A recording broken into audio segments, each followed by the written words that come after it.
안녕하세요. 매번 사연을 듣기만 하다 이렇게 글을 적어보려니까 조금 쑥스럽네요. 저는 한 번의 이혼 후 재혼에 성공한 30대 중후반 여성이랍니다. 요즘은 결혼이라는 제도에 대해서 참 다양한 의견들이 있는 것 같아요. 저처럼 결혼을 두 번이나 결심하게 된 사람이 있는가 하면 아예 결혼에 부정적이신 분들도 있으시고요. 어떤 분들은 이혼을 한 후에 결혼 자체에 회의감이 생겨서 혼자 사신다고 들었어요. 사실 저는 지금도 결혼이라는 것에 마냥 긍정적이지는 않답니다. 지금이야 결혼부터 이혼까지 해보았으니 더 당당히 말할 수 있죠. 원래 이런 건 경험자가 더 잘하는 것이니까요. 저는 이혼하고 나서 제 인생에 결혼이라는 단어가 다시 끼어들 줄은 몰랐어요. 그런데 사람 일이라는 게 늘 제 마음대로 되지 않더니 이제는 제 마음조차 제 마음대로 되지 않더라고요. 결국 지금의 남편을 만나 생각이 또 한 번 바뀌었네요. 현재는 어찌저찌 또 한 번의 결혼식을 마치고 신혼생활을 하는 중이랍니다.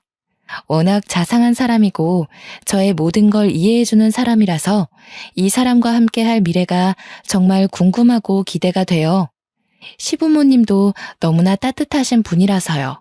오늘은 제가 이 사람과 어떻게 만났는지, 제가 어떻게 살아왔는지, 저의 인생 이야기를 정말 속 시원히 털어내 보려고 해요. 궁금하시지 않나요? 재밌게 들어주시면 감사하겠습니다. 아까 제가 결혼이라는 것에 마냥 긍정적이지 않다고 했는데요. 솔직히 말하자면 그건 여러 일을 겪으며 많이 유해진 생각이고요. 이유야 많겠지만 저는 특히나 결혼에 부정적인 생각을 가지고 살던 여성이었어요. 왜인지 몰라도 결혼에 부정적이라고 의견을 밝히면 다들 이유를 추측하시더라고요. 조금 뻔한 대답이 될 수 있기는 한데 가장 큰 이유는 제가 이혼 가정에서 자랐기 때문이에요. 여기는 저에 대해서 아무도 모르시니까 정말 까놓고 이야기하자면 이혼 가정이라고는 말하지만 저에게 가정이랄 게 없었어요. 이게 무슨 말이냐 하면 이혼하시기 전부터도 부모님은 저에게 별다른 관심이 없었다고 봐야겠네요. 학교에서 나눠주는 가정통신문도 제가 직접 서명하고는 했으니 어느 정도였는지 대충 눈치채시겠죠. 그러니 부모님이 이혼하시고 나서는 얼마나 더 심했겠나요? 서로의 안중에 저의 존재는 없었고 자연스레 저는 혼자 자랐다는 말이에요. 동물에 비유하자면 저는 유기동물이었던 거죠. 부모님의 이혼 얘기가 처음 나왔을 때는 제가 중학교 2학년이었을 때인데요. 그 어린 나이에 얼마나 놀랐으면 아직도 기억이 생생하게 나네요. 평소라면 바쁘다고 코빼기도 보이지 않던 부모님이 웬일로 집에 있었어요. 제가 학교를 마치고 집에 오자 심하게 싸우고 있더군요. 이럴 거면 이혼해. 처음부터 당신과 결혼을 하는 게 아니었어. 이럴 거면 앞으로도 이런 식으로 굴 거면 그냥 깔끔하게 이혼하자고. 그래, 당신 말 한번 잘했다. 아주 말 잘했어. 당신이 이혼하자고 하면 내가 무서워할 것 같아? 나야 좋아. 좋다고. 어디 한번 갈 때까지 가봐. 바닥에는 유리잔을 던져서 깨트렸는지 유리 조각들이 부서져 있더라고요. 저는 제 방에 들어가 손으로 귀를 막으며 웅크린 자세로 한참을 그러고 있었습니다. 친구들을 보면 불평불만으로 툴툴대더라도 사이는 좋던데 왜 우리 가족은 이리 무관심하고 만날 때마다 싸우는 걸까? 쿵쿵 불안하게 뛰어대던 심장 소리에도 그 생각은 끊기지 않더군요. 중학교 2학년이라고 하면 대부분 생각하는 게 하나 있잖아요. 중2병이라는 단어까지 있듯이요. 대표적 사춘기 아니겠어요? 부모님의 관심과 사랑을 한창 바라고 있었던 터라 지속된 무관심과 싸움, 심지어 이혼 얘기에 저는 거하게 방황하기 시작했어요. 난 무얼 해야 하지? 어떻게 해야 부모님이 웃어줄까? 내가 뭘 한다 해도 알아주기나 할까? 다들 나한테 관심 없을 것 같은데. 진짜 이혼하면 나는 누구랑 살지? 이런 생각이 머릿속에 가득 차고 말았죠. 관심을 구걸하고 알아서 체념하고 불안한 미래를 점치고 여러 마음이 소용돌이치듯 절 태풍의 눈으로 몰아가더라고요. 결국 전 가출을 결심하게 되었습니다. 그때가 겨울 방학이었어요. 등하교할 필요가 없으니 가출이 수월한 듯 하면서도 어딘가 정기적으로 머물 곳이 없으니 앞이 막막했네요. 엄마 트렁크 가져와서 필요한 옷 몇 개 넣고 아빠 지갑에서는 돈을 꺼내 훔치고 그렇게 계획 없이 나와놓고서 갈 데가 따로 어디 있겠나요? 그저 친구 집에 하루 이틀 머물다 눈치 보여서 나왔죠. 버스 정류장에 한참을 앉아있다 해가 질 때쯤 찜질방으로 들어갔어요. 잘 기억은 안 나는데 아마 그때 청소년 보호법으로 시끄러웠을 거예요. 찜질방에 들어가긴 들어갔는데 밤에 쫓겨날까봐 밤새 남자 화장실에 몰래 숨어 있었거든요. 왜 남자 화장실이었냐면 찜질방 주인분이 아주머니셨어요. 아주머니는 여자 화장실을 주로 관리하시고 남자 화장실은 잘 안 들어가시는 듯 했어요. 남자 화장실은 아저씨가 아침에 주로 청소하는 것 같았고요. 낮에는 자고 밤에는 남자 화장실에 숨어있던 생활을 사흘간 반복하다 보니까 돈도 떨어지고 밤낮도 자연스럽게 바뀌더라고요. 원래 밥은 점심 지나 근처 식당에 나가 먹었는데 그때가 딱 손님도 없어 괜한 눈치도 안 보이고 아침부터 낮까지 자다 일어나곤 했으니까 그 시간이 적기라 생각했어요. 식당 가서 밥 먹는 것도 한두 번이었어야 했는데 중학생 2학년이 뭘 알았겠어요. 먹고 싶으면 먹었으니 당연히 제 수중의 돈은 점점 가벼워지더라고요. 급기야 국밥 한 그릇 사 먹을 돈이 없어서 찜질방에서 파는 삶은 계란 몇 개로 하루를 버텼네요. 조금 웃긴 건 그렇게 돈이 없는 와중에도 식혜는 필수였답니다. 목이 막히니까요. 버티고 버티며 그날 밤도 똑같이 찜질방 로비에서 미리 가져다 놓은 만화책을 들고 남자 화장실에 들어가 삶은 계란을 먹고 있었어요. 식혜는 이미 다 마셔서 쌀알만 밑바닥에 깔려 있었고요. 이제 마지막 남은 삶은 계란 하나를 까서 아껴 먹겠다고 야금야금 먹다가 반쯤 오기로 절반 정도는 한 입에 삼켰는데 삼키자마자 이게 뭐지? 싶더라고요. 잘못 삼킨 건지 숨이 턱하고 막히니 얼마나 무서웠는지 본능적으로 뭔가 잘못됨을 느꼈습니다. 숨이 막히는 도중에도 누군가의 도움이 절실하다는 걸 깨달았어요.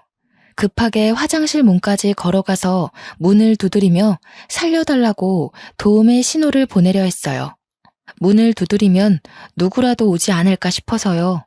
문고리를 잡고서 문을 열고도 싶었는데 문고리 잡기조차 쉽지 않더라고요.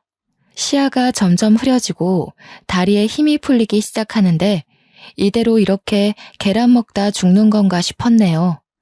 꺽꺽거리면서 반은 포기 상태로 어쩔 줄 모르고 몽롱해져 가는데 때마침 남자 화장실 문이 열리더니 누군가 들어오는 것 같더라고요.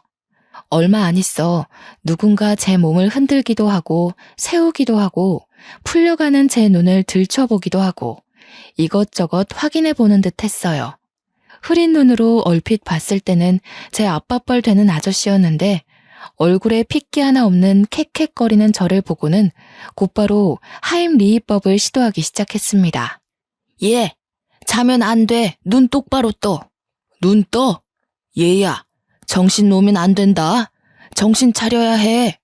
몇 번의 압박 끝에 제 목에서 계란과 음식물이 튀어나오며 전 다시 숨을 쉴 수 있었어요. 숨을 고르고 있으니 때 아닌 소란에 찜질방에서 자던 사람들이 다 일어났더군요. 다들 무슨 일이냐며 웅성웅성 모여드니 찜질방 아저씨가 수습하시더라고요. 아이고 죄송합니다. 애가 잠시 우리 집에 온 조카인데 하도 찜질방에서 며칠 자보고 싶다 사정하지 뭡니까? 그래서 데려왔더니 야밤중에 뭘 잘못 먹어 숨을 잘 못 쉬더라고요. 깜짝 놀라 응급조치를 취하느라 이리 소란을 피웠네요. 이제 멀쩡하니 다시 주무세요들. 찜질방 아저씨의 말씀을 들으니 온몸에 찬물이라도 끼얹어진 것처럼 생사를 오가던 현장에서 현실로 끌어내려지는 듯 했습니다. 잠시 뒤로 빠져서 다른 곳에 숨어 있으려던 저는 당연하게도 찜질방 아저씨에게 붙잡혀 찜질방 아주머니에게로 향했어요. 아주머니는 애 얼굴이 너무나 창백하다며 호들갑 떠시더니 제 손을 몇 번 주무르시곤 따뜻한 물을 건네주시더라고요. 제가 따뜻한 물을 마시며 조금 안정된 듯 보이자 무슨 사정이냐 물어보시고 제 얘기를 듣고선 말씀하셨습니다. 사실은 학생이 여기서 머무는 거 다 알고 있었어. 갈 데도 없어 보이고 너무 어려 보여서 내쫓으면 상황이 더 안 좋아질까봐 묵과하고 있었는데 이제는 손님들까지 다 알아버려서 어쩔 수가 없네. 일단 오늘은 너무 늦었으니까 편하게 자고 내일 아침에 집으로 돌아가. 어린 여자애 혼자 있기엔 너무 위험해. 그간은 내가 지켜봐서 별일 없었다지만 오늘 일도 그렇고 여기 있어봤자 좋을 거 하나 없어. 딱 너만한 아들이 있어서 딸 같아서 그래. 나쁘게 듣지 말라며 부모에게도 못 받아본 걱정을 하시더라고요. 아주머니가 만들어주신 죽과 아저씨가 갖다준 식혜를 든든히 먹었어요. 집에선 늘 혼자 밥 차려 먹었는데 누가 차려주니 너무 행복하더군요. 그렇게 저의 일주일짜리 가출을 끝이 났어요. 집으로 돌아오니 부모님은 잠시 산책 갔다 왔냐면서 할 얘기가 있는데 마침 잘 왔다고 하시더라고요. 너도 일주일 동안 대충이라도 들어서 알고 있겠지만 부모님끼리 서로 의논을 충분히 했다며 이혼하기로 했다고 저에게 통보했습니다. 그 말을 들으니 머리가 띵하더라고요. 제가 가출한지도 모르는 것 같았어요. 그러면서 하는 말이 뭔 줄 아세요? 우리 이혼하기로 했다. 오래 안 걸릴 거야. 우리가 이혼하기로 하고서 서로 의논하다가 널 데려갈 수 없다고 판단했어. 아빠는 다른 사람이랑 새 살림 차릴 거고 그쪽에선 널 원하지 않더구나. 미안하다. 돈을 부족함 없이 보내줄게. 수민아, 미안해. 이 사람이랑은 이혼하기로 했고 엄마도 수민이 꼭 데려가고 싶었는데 엄마는 뉴질랜드로 이민 가기로 했어. 엄마도 아빠처럼 만나던 사람이 있는데 그 사람이 뉴질랜드에 살거든. 미안해. 엄마도 돈은 정말 부족함 없이 보낼게. 엄마 이해하지? 듣다 보니 쌍방으로 바람이 나서 이혼 후 서로 새 가정을 차리기로 했다더군요. 아빠는 아빠대로, 엄마는 엄마대로 새 인생을 살 계획이 번지르르 하더라고요. 벌써부터 엄마나 아빠나 새 가족이 될 사람이 있으니 어찌나 몸을 추스르시던지. 둘 중 아무도 저를 책임질 수 없다고 그러던데요. 생활비는 충분히 주겠다면서 따로 집조차 구해주지 않은 채 하숙집을 구하든 월세방을 구하든 혼자 살라고 말하더라고요. 전 이혼하더라도 저를 누군가 데리고 갈 줄 알았지 버리고 갈 줄은 꿈에도 몰랐네요. 정말 누가 알았겠어요. 일주일의 가출 후 이번엔 가족으로부터 내쳐져 혼자 살게 되었어요. 잠잘 곳부터 구해야 한다는 생각에 자연스레 찜질방은 제 머릿속에서 잊혀지더군요. 그나마 부모님에게 아주 조금의 양심은 남아있긴 했는지 생활비는 꼬박꼬박 줘서 고등학교 졸업 때까지 학업에 매진할 수 있었어요. 그마저도 여유롭게 준 것은 아니었고 제가 성인이 되자 알아서 살라며 연락조차 끊겼지만요. 이른 나이부터 홀로 서기를 해야 했던 저는 불안감에 열심히 공부했고 그래서 서울에 있는 유명 대학에 장학금 받고 입학했답니다. 성인이 되고 나서는 정말 일에 치여 살았어요. 생활비에 기숙사비에 돈을 많이 벌어야 했거든요. 아르바이트에 과외에 대학 생활을 병행하면서도 그 와중에 성적 유지도 해야 했고요. 그렇게 시간이 없어서 정신없이 바빠서 그랬던 것일까요? 저는 아르바이트 하는 곳에서 한 남자를 만나는 지금 생각하면 정말 미련한 짓을 하게 됩니다. 그 남자는 프랜차이즈 카페 점장이었고 저와는 10살 차이였어요. 제가 아르바이트생으로 들어올 때부터 잘해주더라고요. 솔직히 별로라 생각했던 사람이라도 나에게 꾸준히 잘해주는 모습을 보면 어느새 경계심 풀고 친하게 지내게 되잖아요. 호의를 굳이 저기로 받아들이지 않으니까요. 저도 그랬습니다. 그 남자뿐 아니라 같이 아르바이트 하던 동료들과 적당히 친해졌을 때였어요. 아르바이트생 전체 회식을 한다고 하더라고요. 저는 피곤하기도 하고 집에서 조금이라도 쉬고 싶어서 안 가려고 했는데 말하다 보니 회식에 참석하는 걸로 분위기가 형성되더군요. 결국 참석해 1차, 2차까지 쭉 달리는데 눈 뜨고 보니 그 남자와 저 이렇게 둘만 남아 술을 마시고 있었고 저는 술에 취해 누군가에게라도 기대고 싶었는지 제 입으로 저의 인생사를 술술 다 말하고 있었어요. 그 남자는 저의 사정을 다 듣고 나자 그 후부터는 밥을 사주고 싶으니 같이 먹자며 따로 약속을 잡으려 하더니 영화 티켓을 누군가에게 받았는데 같이 보러 가지 않겠냐고 하면서 저를 작정하고 꼬시더라고요. 어릴 때부터 혼자 살아서 많이 외로운 와중에 계속 잘 대해주고 꼬시는 사람이 있으니까 제 마음은 점차 그 사람에게로 기울었어요. 지금 생각해보면 와, 진짜 왜 그랬을까 싶어요. 정말 어려서 세상 물정 모른다는 게 이런 거구나. 지금 생각하니 그렇네요. 어리고 외롭고 가족도 없어 보이니 다루기 쉬웠겠죠. 제가 대학을 졸업하자마자 그 남자는 본인 부모님을 만나러 가자고 하더라고요. 별 생각 없이 만나자 하니 만나러 갔었는데 그 남자 부모님은 그 만남을 결혼 전 인사로 알고 계시더군요. 뭐라 의견도 못 내고 청혼도 못 받고 그냥 그 남자가 이끄는 대로 끌려가 결혼을 하게 되었네요. 프로포즈도 따로 없이 번갯불에 콩 구워 먹듯 그렇게 한 결혼이라서 당연히 결혼 생활이 마음에 들 리가 없었어요. 그래도 이 남자만한 사람은 없다고 생각을 하고 있었는데 아니나 다를까. 그 남자는 결혼을 하고 나자 태도가 완전히 달라지더라고요. 꼬실 때는 그렇게 간이라도 떼어줄 듯 굴더니 결혼 후에는 제 간을 떼서 먹으려 하더군요. 시댁에서는 제가 이혼 가정에서 자랐다며 원체 싫어하셨어요. 저야 허둥대더라도 아직은 어색해서 그러신 걸 거야. 나에게 익숙해지고 나에 대해 잘 알게 되면 달라지시겠지 생각하며 저를 싫어하시는 만큼 더 노력하려고 애썼어요. 처음으로 제가 이룬 가정이니 망치고 싶지 않았거든요. 시부모가 하대할수록 더 잘 보이려고 노력하는 며느리라니. 시댁 입장에서는 어찌나 우습고 만만해 보였겠어요. 유독 저에게 시집살이를 혹독하게 시키셨습니다. 시어머님은 매일 집에 찾아와 제가 만든 반찬 맛을 보시더니 하나 맛볼 때마다 저한테 그러더라고요. 아우 짜, 왜 이렇게 짜게 만들었대?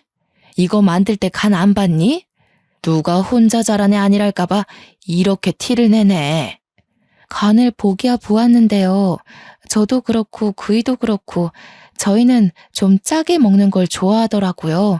그래서 좀 짜게 느껴지실 수 있어요. 뭐? 어디서 말대꾸야?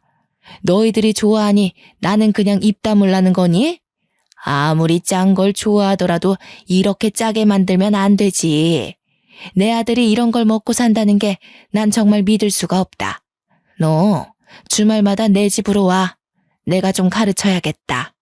시어머니의 말씀에 기껏 음식을 배우러 시댁에 가도 다른 며느리와 비교하면서 저를 늘 후려치시더라고요. 첫째 며느리는 대기업 다니면서 매일 안부 전화에 선물까지 사오던데 얘는 어떻게 된 게 살갑게 굴지를 못하니?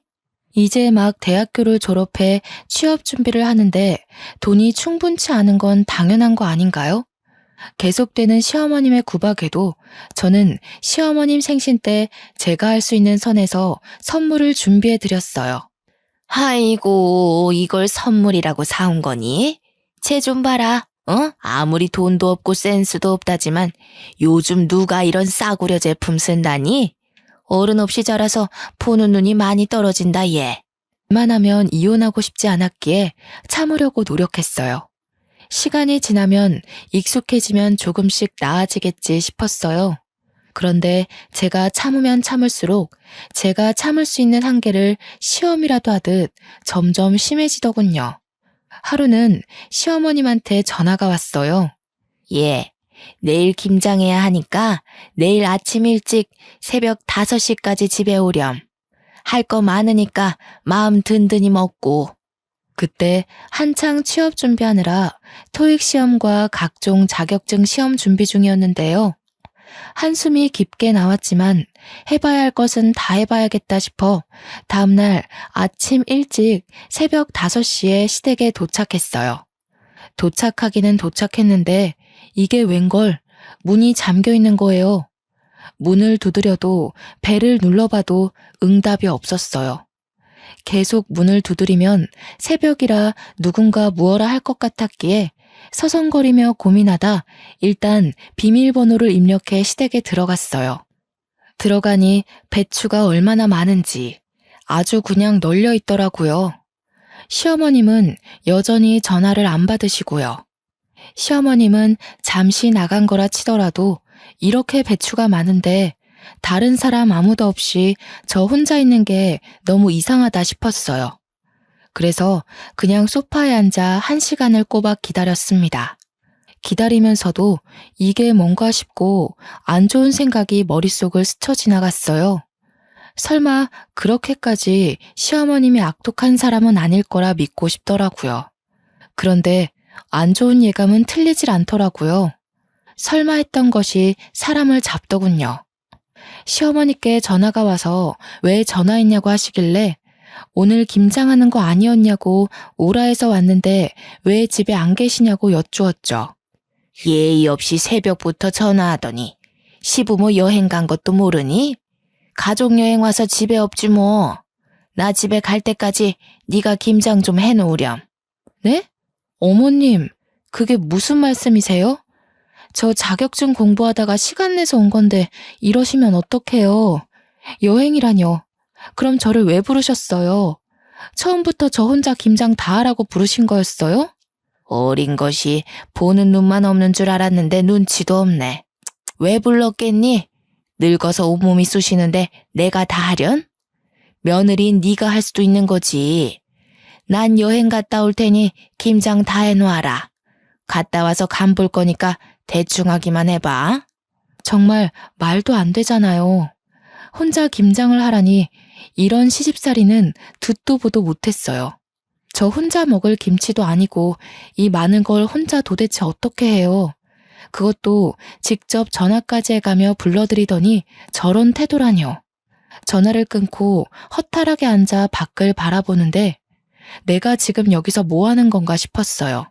거실 창 너머로 동트며 노랗고 빨간 햇빛이 쫙 깔리는데 분하기도 하고 슬프기도 하고 눈물이 나더라고요.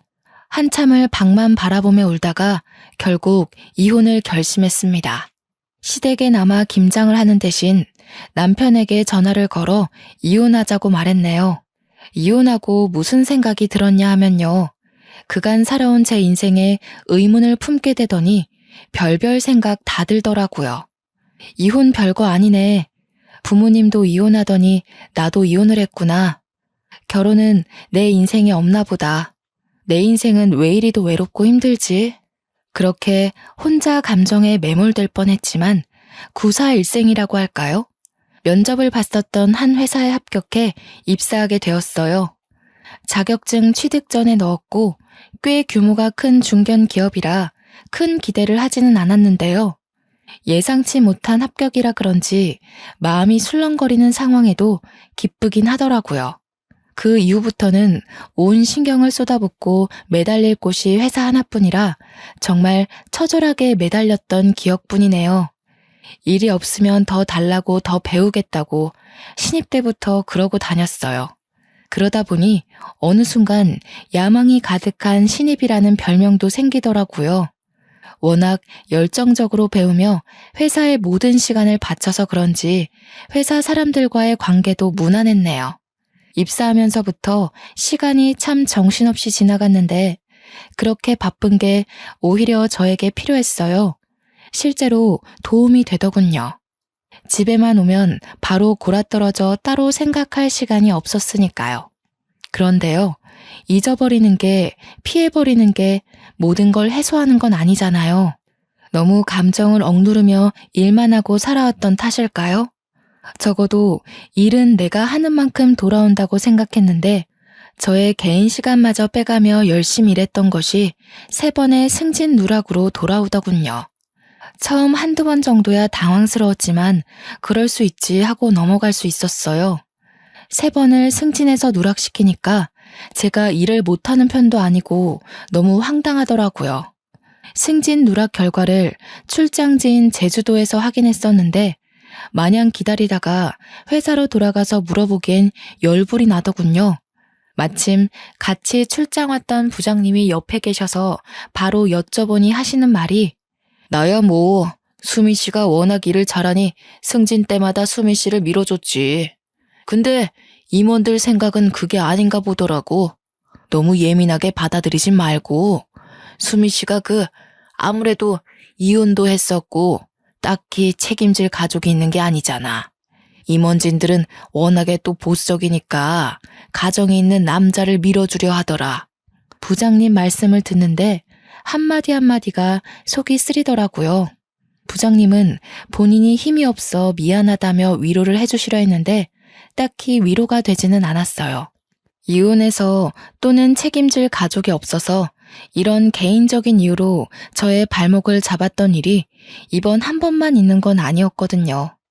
학창 시절에는 부모님의 이혼이 저에게 큰 걸림돌로 작용했어요. 지금이야 이혼이 흔해졌다지만 제가 학교에 다닐 때까지만 해도 아니었던 터라 부모님이 이혼했다 하면 선생님들부터가 편견에 가득한 시선으로 저를 바라보곤 했어요. 시험에서 성적이 조금이라도 안 좋게 나오면 쟤도 그렇게 노력하더니 이혼 가정이 내는 어쩔 수 없네 라는 식으로요. 시간이 지나 극복했다고 생각했는데 직장 생활에서조차 되풀이 되다니. 심지어 학창 시절 땐 시선뿐이었지 이건 뭐 여자라서 책임질 가족이 없어서 이혼해서라니. 저는 저를 책임지고 있는데요.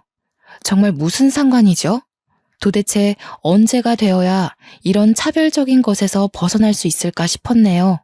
일하던 중이라 제대로 감정을 풀지도 못한 채 출장을 끝내고 제주도에서 집으로 돌아오는 날이었어요.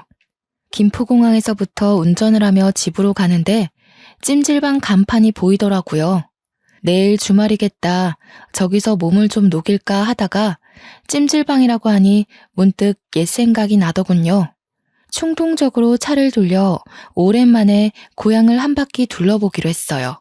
늦은 밤 김포공항에서 출발해 고향에 도착하고 보니 새벽이더라고요. 배는 고프고 잠은 오고 일단 뭐라도 좀 먹고 싶어서 문연 음식점을 찾아보는데 근처에 햄버거 집이 하나 있더군요. 일단 배가 너무 고프니 햄버거를 포장해 간단하게 먹고서는 보이는 아무 데라도 들어가 잠이나 자야겠다 생각하고 갓길에 차를 잠시 세워두고 갔다 왔죠.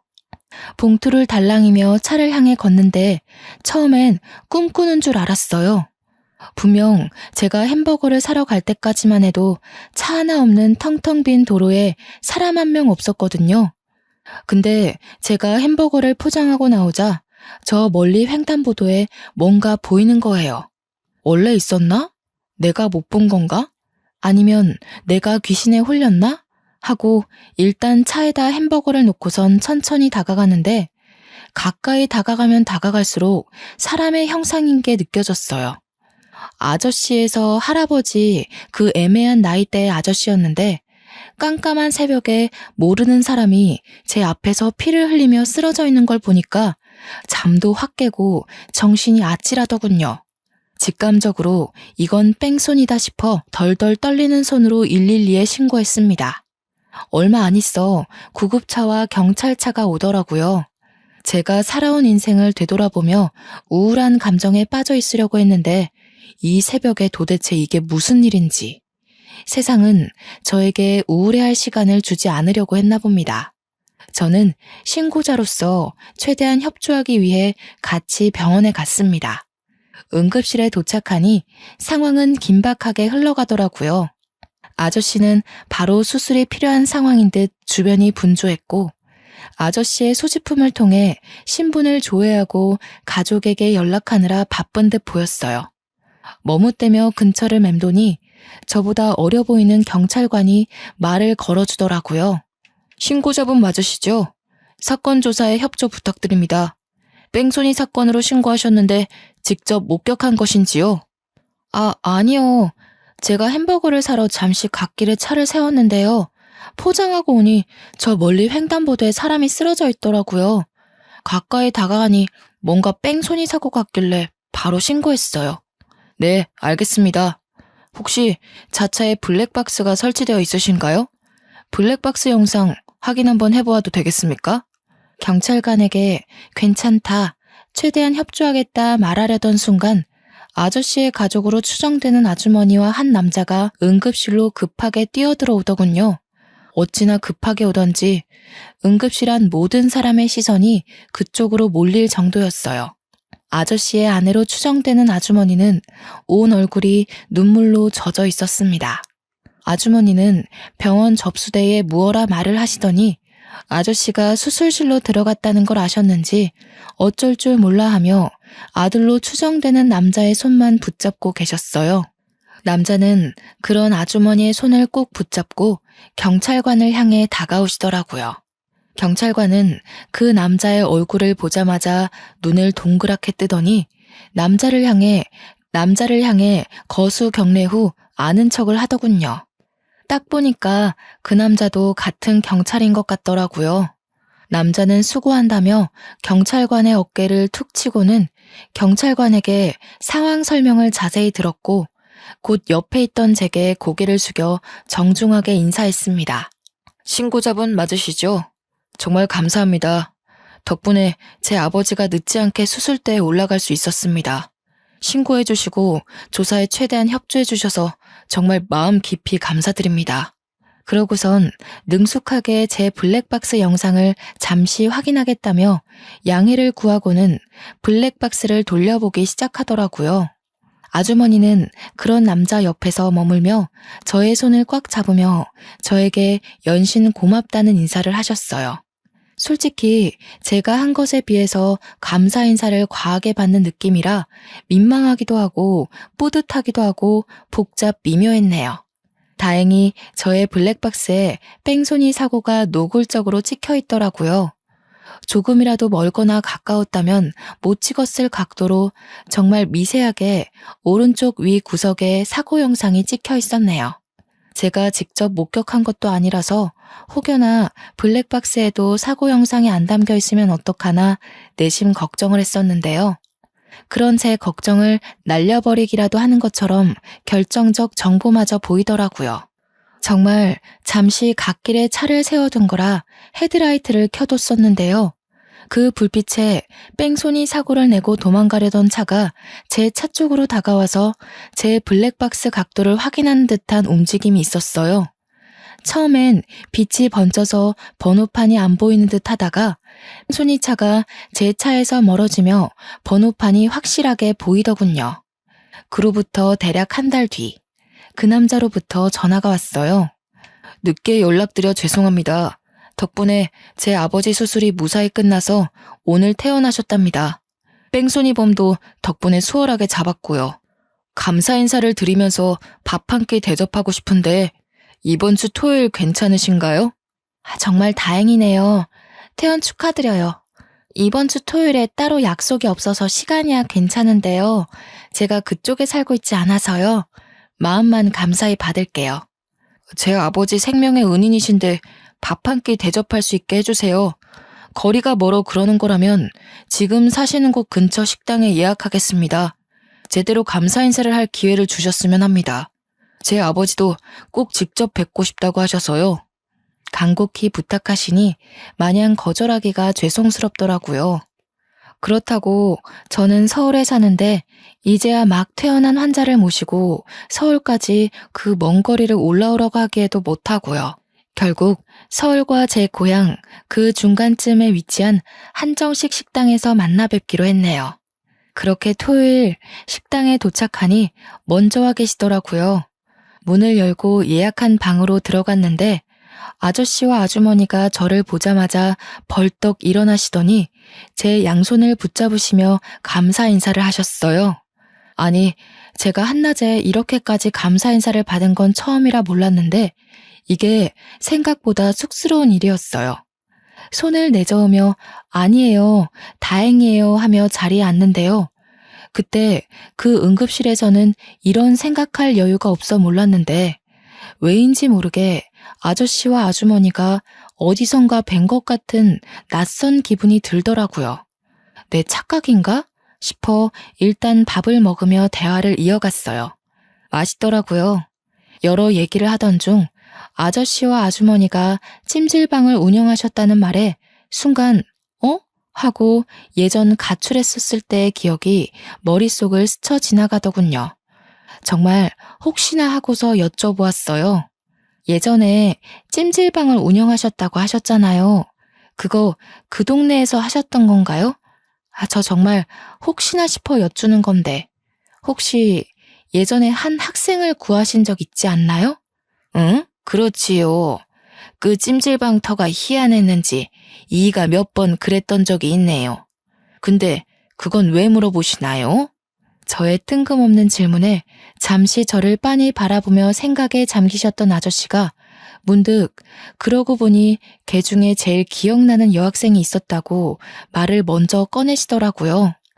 정말 어린 학생이었는데 가출이라도 했는지 며칠 동안 찜질방에 머물더군요. 불량 청소년 같아 보이지는 않고 질에 찔렸는지 밤마다 남자 화장실에 숨어 있어서 더 눈길이 갔죠. 걱정되는 마음에 하루는 얘기 좀 해보려고 남자 화장실에 들어갔는데 숨이 막히는지 컥컥거리면서 창백하게 질려있더라고요. 아, 그 학생 머물 거면 당당히 좀 머물지. 그마저도 못하고 맨날 밤새 숨어 있어서 어찌나 마음이 짠하던지요. 이이가 때마침 화장실에 안 찾아 들어갔으면 정말 큰일 날 뻔했어요. 그 학생이 컸으면 딱 지금 아가씨 같았겠네요. 어린 학생이 죽을 것 같아 일단 살리고 봤다고 그리 말씀하시며 웃으시는 아저씨와 아주머니의 모습을 보는데 예전에 죽을 내주시던 아주머니의 모습과 식혜를 건네주시던 아저씨의 모습과 겹쳐 보이며 확신이 딱 들더군요. 예상치도 못한 만남에 저는 너무나도 놀라 몇 초간 말을 못하다가 비명을 지르듯 소리치며 말했어요. 그 학생이 바로 저예요. 세상에, 말도 안 돼요. 저 진짜 진작에 찾아가 감사 인사를 꼭 드리고 싶었는데 찜질방이 없어져서 감사 인사를 드리고 싶어도 드릴 수가 없었어요. 그런데 이런 우연으로 만나게 되다니요. 세상에. 아니, 저만 신기한 건 아니죠? 진짜 너무너무 신기하지 않나요? 모든 게 우연으로 맞아떨어진 거잖아요. 아저씨가 제 목숨을 구해준 것부터 제가 아저씨를 구해주게 된 것까지요. 심지어 이렇게 만나게 된 것도 포함해서요. 흔치 않은 인연에 어안이 벙벙해지더라고요. 현실감이 없어도 너무 없게 느껴졌지만 이 기회가 아니면 영영 감사 인사를 할 기회가 없을 것 같아 재빠르게 말했어요. 그때 정말 감사했어요. 제가 그때 많이 힘들기도 했고 방황도 많이 했는데요. 목숨도 구해주시고 직접 죽도 만들어주셔서 그게 얼마나 큰 힘이 되고 감사하던지요. 평생 감사 인사를 못 전할 것 같아 늘 마음 한구석이 좋지 않았는데 이리 감사 인사를 전할 수 있어 너무나도 감사하네요. 아주머니와 아저씨는 잠시간 어리둥절해하다가 거짓말 하는 거 아니고 진짜냐며 이게 무슨 인연이냐며 놀라워하시더라고요. 조용히 밥을 먹으며 듣기만 하던 남자도 감탄하시더니 한마디 하셨어요. 아니, 이런 인연이 있을 수 있다는 게 신기하네요. 이 정도 인연이면 세상에 이런 일이라도 출연해봐야 하는 거 아닙니까? 그날은 정말 서로 감사 인사만 100번 말하고 헤어졌던 것 같아요. 저는 그날 이후로 그간의 미련을 이제라도 푸는 심정으로 아주머니와 아저씨께 자주 연락드리고 찾아뵈었어요. 그 남자 역시도 오다 가다 자주 마주쳤죠. 제일 무서운 인연은 스며드는 인연이라고들 하잖아요. 저는 정말 그 남자에 대해서 아무 생각이 없었는데요. 자주 찾아뵙다 보니 자주 마주치게 되고 또 그러다 보니 가끔 생각이 나고 궁금하고 그렇게 감정이 진화하더라고요. 명절에 누구네 집을 방문해 본 적이 정말 까마득한데 아주머니와 아저씨가 혼자 지내는 저의 사정을 먼저 알아봐 주시고 설날에 집으로 오라고 초대해 주셨어요. 부모와 연 끊고서 살고 있던 저라 명절에 대한 추억이나 경험이 많이 없어서 괜스레 설레더라고요. 빈손으로 가기에는 민망할 듯 싶어 고향 근처 농협에서 한우를 사려고 했어요. 무슨 부위를 사들고 가야 하나 이리저리 둘러보며 고민하는데 누군가 말을 거는 거예요. 오늘도 집에 놀러 오시는 거예요? 명절 선물 사시려는 거면 고기보다는 해산물이 좋을 거예요. 부모님이 해산물 좋아하시거든요. 깜짝이야. 뭐예요? 왜 여기 있어요? 아무튼 감사해요. 안 그래도 무얼 더 좋아하실지 고민이 됐었거든요. 그쪽은 뭘 더 좋아해요? 이왕 명절 선물 사는 김에 같이 사줄게요. 저야 뭐 다 잘 먹습니다. 마음만으로도 감사하네요. 자, 해산물 코너로 갑시다. 아무래도 전복이 좋을 거예요. 그 남자가 몸이 좋다는 건 이미 알고 있었거든요. 제 바로 앞에서 뒤돌아서 걷는데 그 사실이 갑자기 확 다가오더라고요. 심지어 해산물 코너에 가서 전복을 구경하는데 일하시는 직원분이 저와 그 남자를 엮으며 신혼이냐고 물어보는 거 아니겠어요? 그 남자가 딱히 아니라고는 말 안 하고 그저 웃으며 전복 뭐가 좋아요? 묻는데 기분이 굉장히 묘했어요. 아, 맞다. 이 사람도 남자기는 남자였지? 싶기도 하면서요. 직원분의 추천대로 전복 선물 세트를 사서 제가 들으려는데 그 남자가 저를 한번 쓱 보더니 선물 세트를 가져가서 들더라고요. 제가 또 그런 배려에 약한 거 어떻게 알고. 그때 그 남자의 행동 하나하나에 반응하는 저를 보자니 제대로 감겼구나 싶더라고요. 그렇게 마음을 깨달았어요. 설날 잘 보내고 서울 올라가면서 그 남자에게 연락하기 시작했죠. 그 남자도 알게 모르게 저한테 마음이 있었는지 연락이 끊기지 않게 이어가더군요. 제가 경찰 제복 입은 모습 한번 보고 싶다니까 그날 퇴근길에는 제복 입은 상태로 오기도 하고요. 그렇게 눈 맞아서 1년의 짧은 연애 끝에 저는 결혼까지 결심하게 되었어요. 네, 맞아요. 지금의 남편이랍니다. 근데요, 솔직히 남편에게는 첫 결혼이지만 저한테는 재혼이잖아요. 아무래도 이혼의 경험이 있으니까 재혼은 시작부터 망설여지게 되더라고요. 그런 제가 답답했는지 남편은 뭐가 걱정이냐면서 대놓고 물었고 저는 대답했죠. 당신도 알겠지만 나 이미 결혼도 해봤고 이혼까지 했잖아. 당신이랑 결혼하게 되면 아주머니도 아저씨도 내 시부모님이 되는 건데 지금처럼 편하게 못 지낼까봐 무섭고 그래. 당신은 처음인데 나만 재혼이니까 미안하기도 하고. 그런 거라면 정말 걱정하지 마. 우리 부모님 성격 몰라서 그래? 당신이 나랑 결혼한다고 해서 시부모 유세 떨고 그럴 사람들 아니라는 거 알잖아. 난 당신과 사랑하는 가정을 이루고 싶은 거야. 처음이든 재혼이든 관심 없어. 재혼에 회의적이었지만 저의 가정을 이루고 싶다는 욕심은 있었거든요.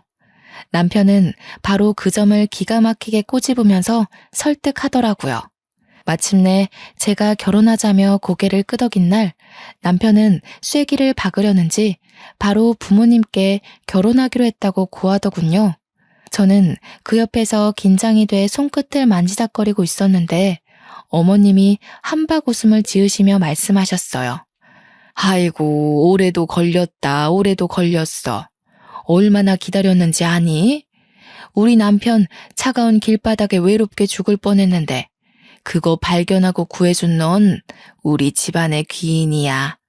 어디서 이렇게 착하고 선한 아이가 굴러왔는지 우리 모자란 아들과 결혼까지 해준다니 난 더없이 행복하구나.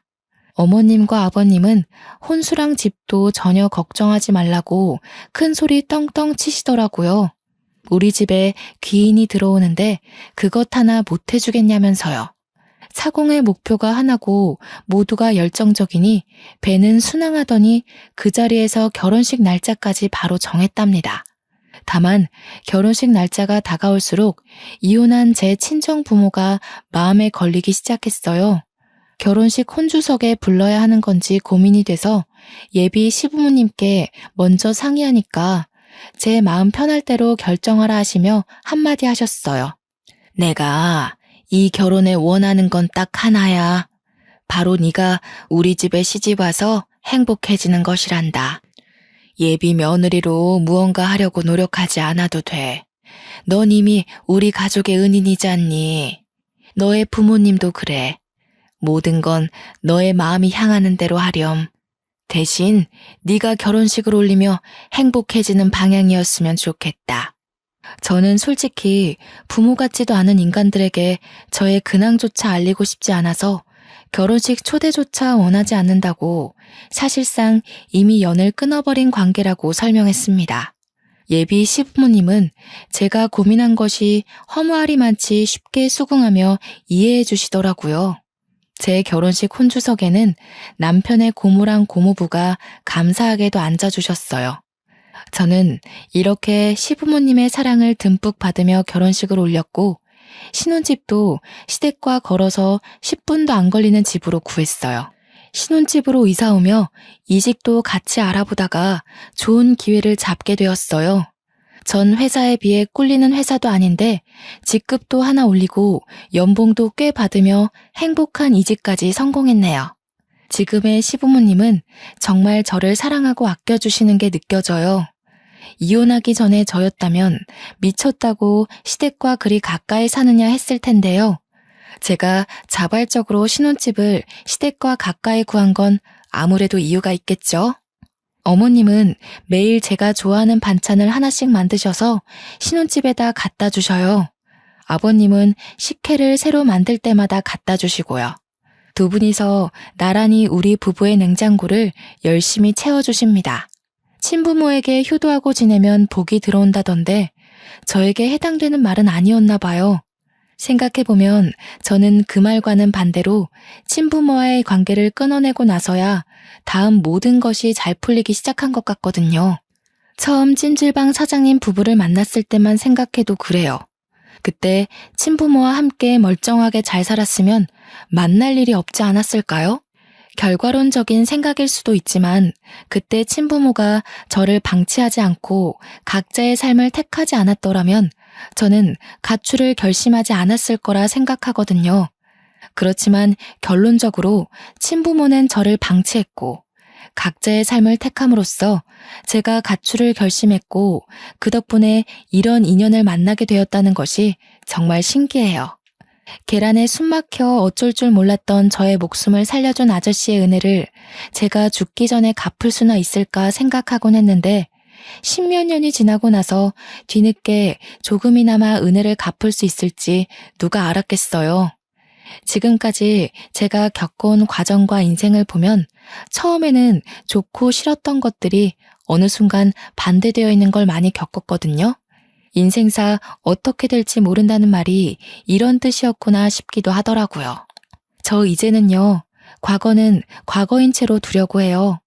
사회도 그렇게 생각할까 싶기도 하지만 이젠 신경 안 쓰려고요. 지난 날은 지난 날로 겪었던 힘듦은 뒤로 한 채 현재의 삶에 더 집중하기로 했어요. 앞으로 남편과 걸어갈 길이 멀다는 걸 이제는 알게 되었거든요. 저를 사랑해주는 남편에게 감사하고 아껴주는 시부모님께도 감사하고 힘들어도 꿋꿋이 잘 살아온 저 자신에게도 고맙다는 말을 하고 싶네요. 지금까지 저의 긴 인생 이야기 들어주셔서 감사합니다. 여러분, 늘 행복하세요.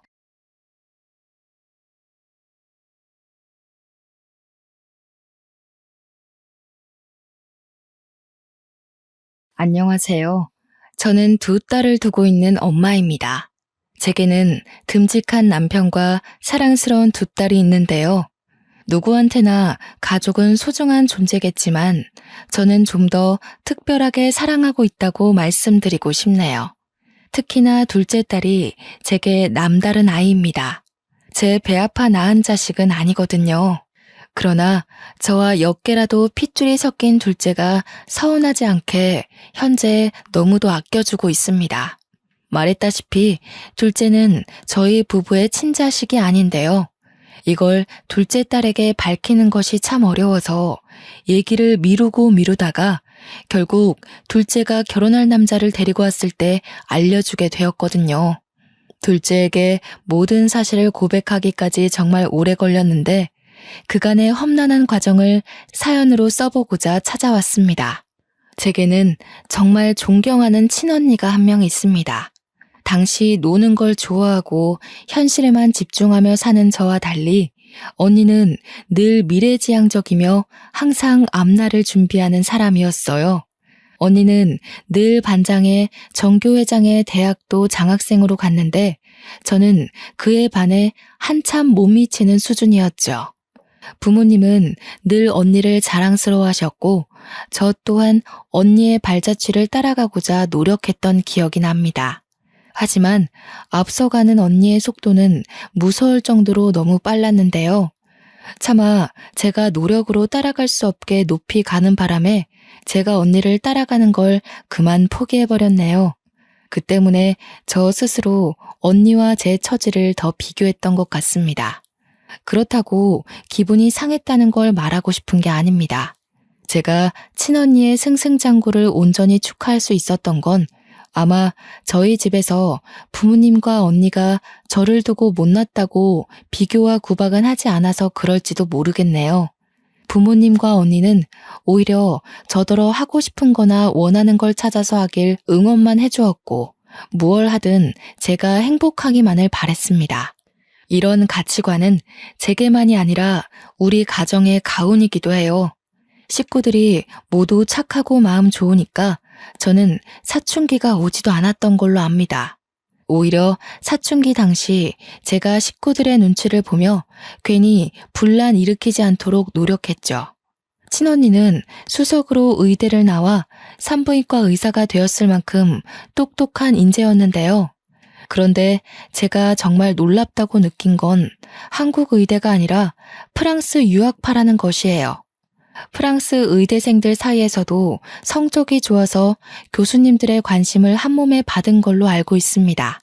프랑스 유학을 끝내고 한국으로 돌아온 언니는 바로 국시를 친 뒤 레지던트부터 시작을 했는데 저는 이때만 해도 언니가 공부 괴물인 줄 알았어요.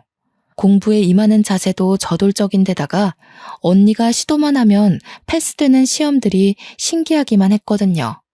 뭐든 척척 해내버리는 언니 때문에 초반에는 의사가 생각보다 되기 쉬운 일인가도 싶었네요. 아직도 부모님 집엔 언니의 프랑스 의대 졸업증과 의사 면허증이 자랑스럽게 진열되어 있습니다. 그런 화목한 분위기에서 성적 저조한 제가 기적적으로 대학을 가게 되었는데 언니에 비해 한없이 평범하고 어쩌면 보잘것없는 결과라지만 부모님과 언니는 무엇보다 기뻐해 주었어요.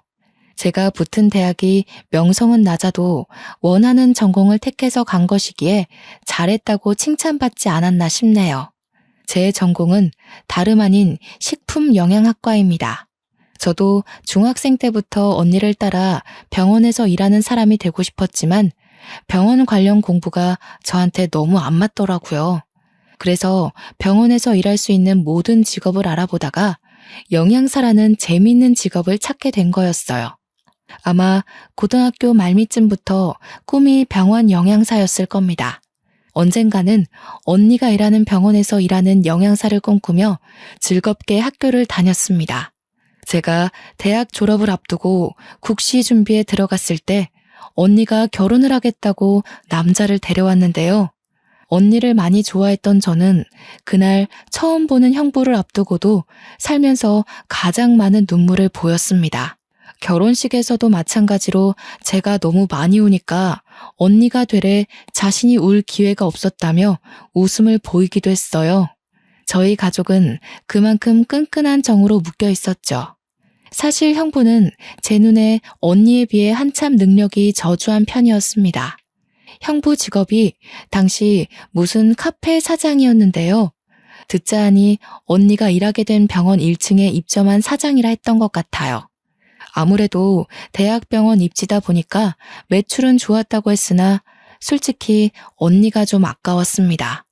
언니한테 얼추 형부와의 스토리를 듣자니 형부가 먼저 치근덕거렸다고 하더군요. 여의사 하나 잡으려고 그곳에 카페를 입점한 게 아닌가 생각했을 정도로 저는 이상하게 형부한테 정이 안 붙었습니다.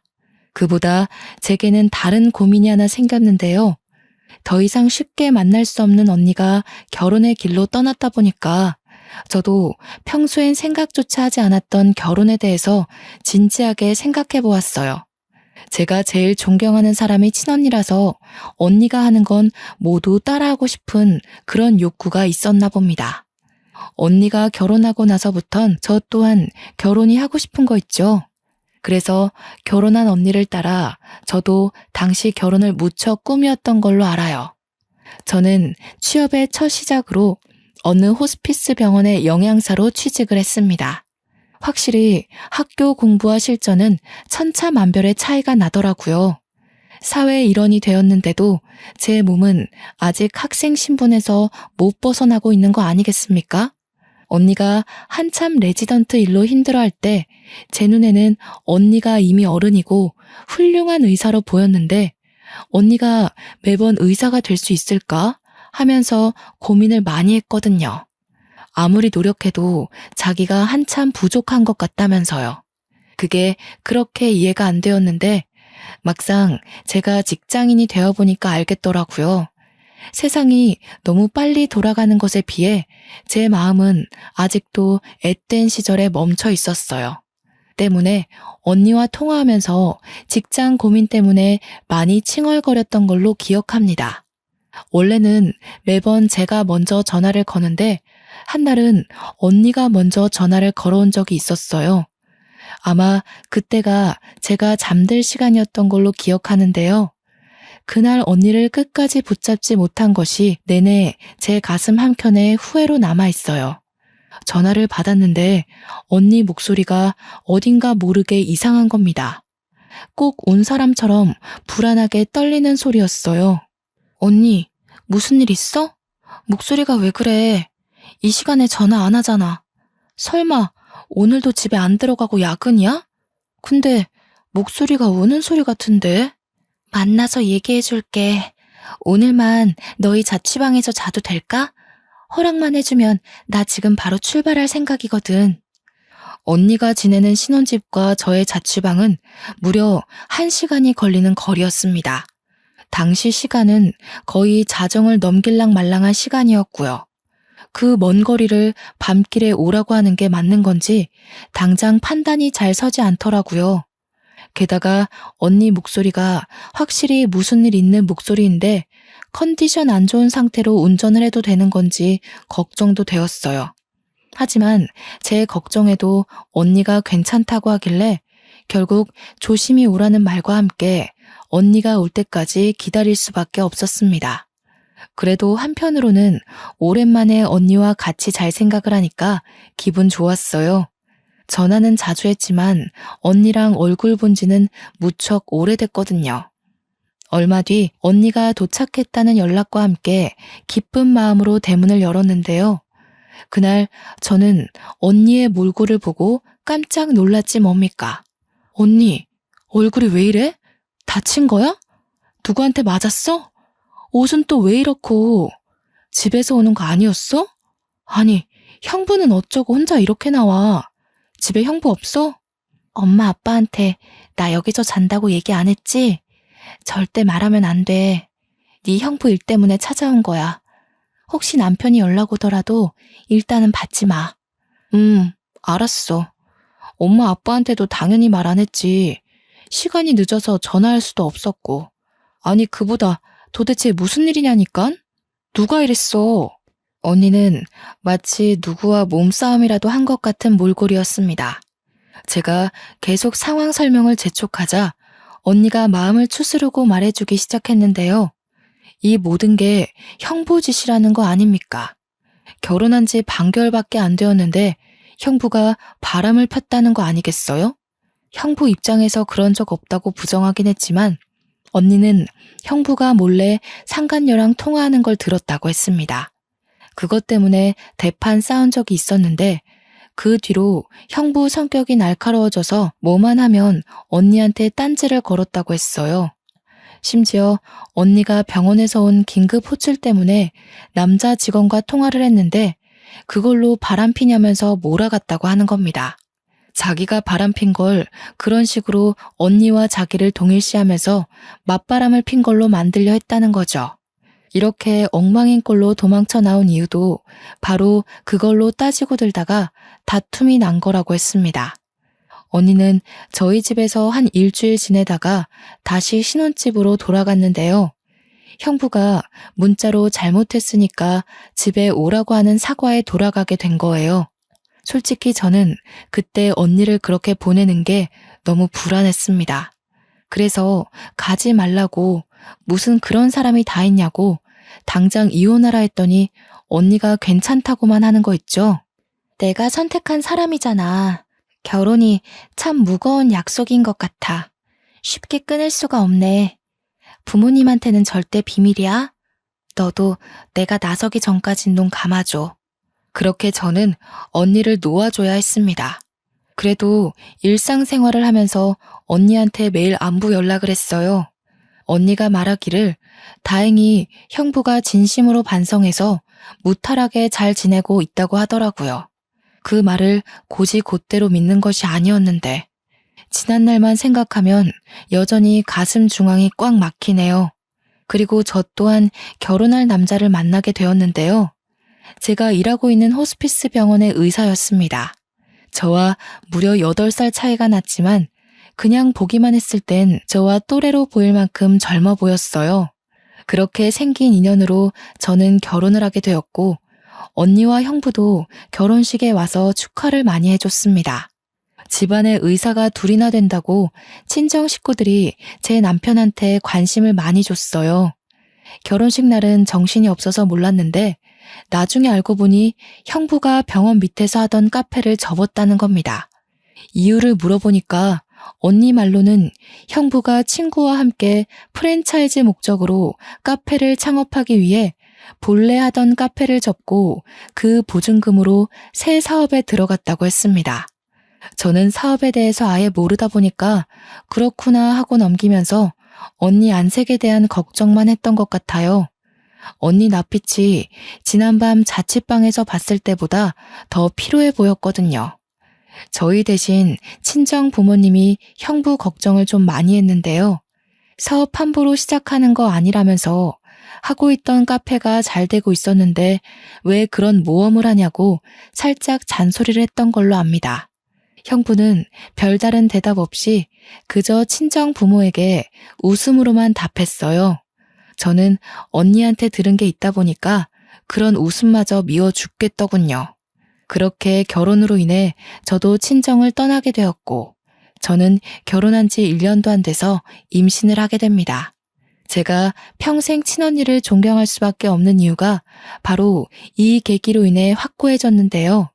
언니는 제게 가족이기도 하지만 동시에 은인이기도 합니다. 제가 임신한 당시 혈압이 급증하는 바람에 조산을 해야만 했는데 듣기로는 조산이 아이한테 굉장히 위험한 걸로 알고 있어요. 제왕절개로 태어난 제 아이는 바로 인큐베이터 신세를 지게 되었는데 아니나 다를까 제 아이가 폐 부분이 아직 덜 발달된 채로 태어났대요. 그래서 다른 의사들이 더더욱 제 아이를 가망 없는 신생아로 보더라고요. 저는 아이를 한번 안아보지도 못하고 신생아 집중치료실로 보내야만 했고 그 심정은 정말 온 세상이 무너질 정도로 괴로웠습니다. 저를 위로하는 식구들이 보이지 않을 정도로 가슴 아리를 꽤 했네요. 저는 언니가 일하는 산부인과에서 아이를 낳았어요. 그래서 언니가 특히 제게 많은 위로를 해주었습니다. 또 의사로서 제 아이를 살리기 위해 포기하지 않는 노력까지 직접 보여주었죠. 다른 의사들이 저희 언니를 보며 고개를 내저었고 다른 교수님까지 와서 언니를 따로 불러 면담을 했을 정도로 제 아이는 가망이 없는 아기였거든요. 저한테는 언니가 제 아이를 살릴 수 있는 마지막 지푸라기인 셈이었지만 모두가 나서서 제 아이를 살리기 어렵다고 하니 한편으론 언니한테 헛수고를 시키는 게 아닌가 싶어 미안할 지경이었습니다. 하지만 친언니는 프랑스 병원에서 살렸던 사례가 있다며 끝까지 아이를 위해 자기 고집을 밀어붙였고 끝내 아이가 기적처럼 제 품에 안기게 되는 기적을 일으켰죠.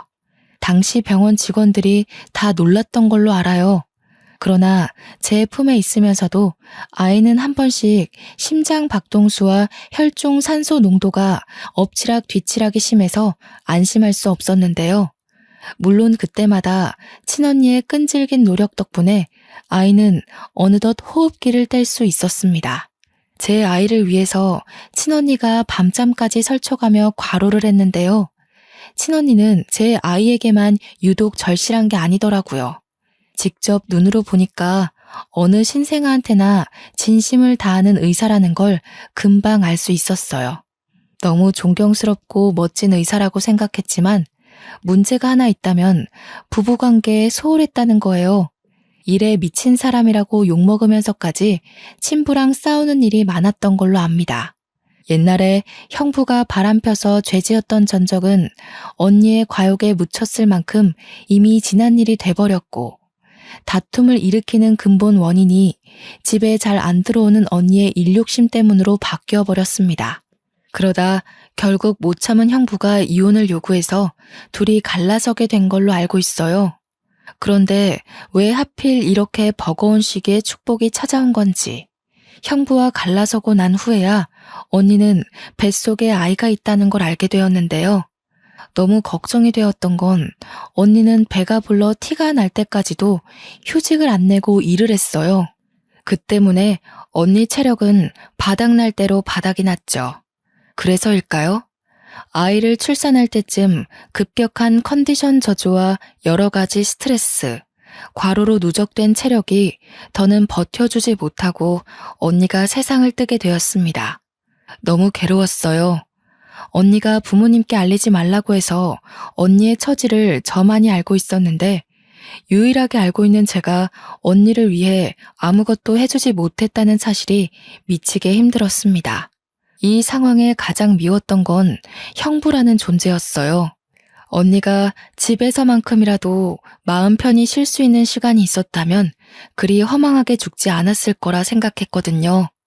형부를 찾아내서 똑같이 망가뜨려 주고 싶지만 이미 이혼해버린 사이기도 했고 어디서 뭘 하는지 알 길이 없었습니다. 그렇게 언니 뱃속에서 태어난 아이는 죽어가는 언니의 심장에 마지막까지 안겨있다가 제 품으로 돌아왔습니다. 그게 바로 우리 집 보물 둘째인데요. 우리 둘째는 제가 세상에서 제일 존경하는 친언니의 딸입니다.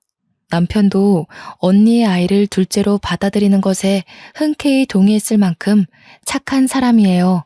그렇게 저희 부부는 둘째를 얻게 되었는데 둘째가 건강하게 자라주는 것이 행복하다가도 갈수록 근심 걱정이 늘어가는 거 아니겠어요?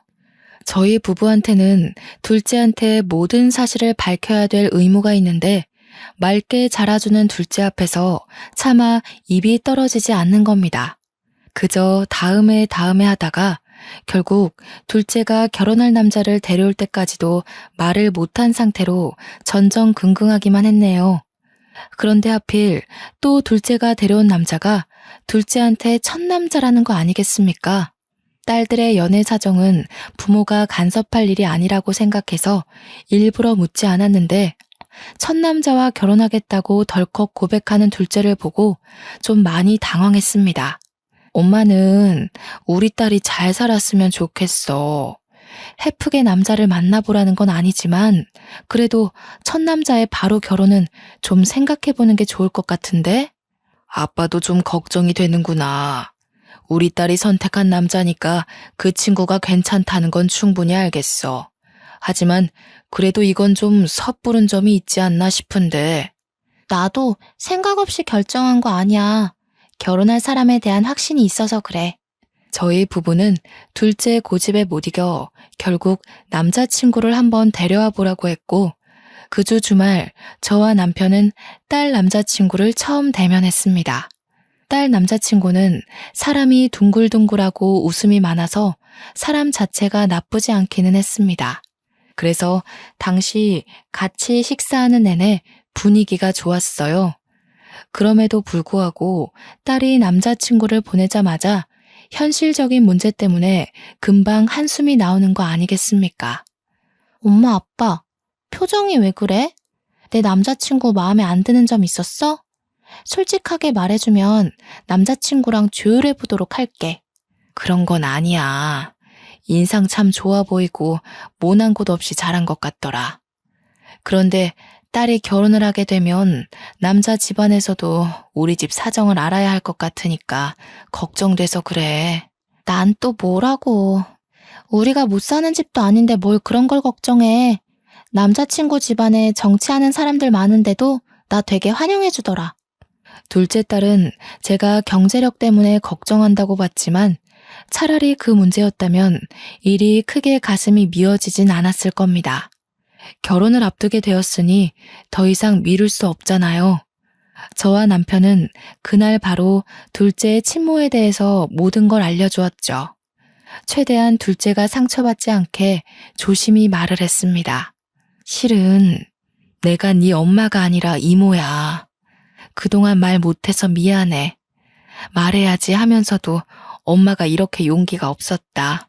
우리 딸 상처받게 하려고 자식으로 받아들인 게 아닌데 한솔이 너가 상처받을 게 두려워서 엄마가 너무 망설였어.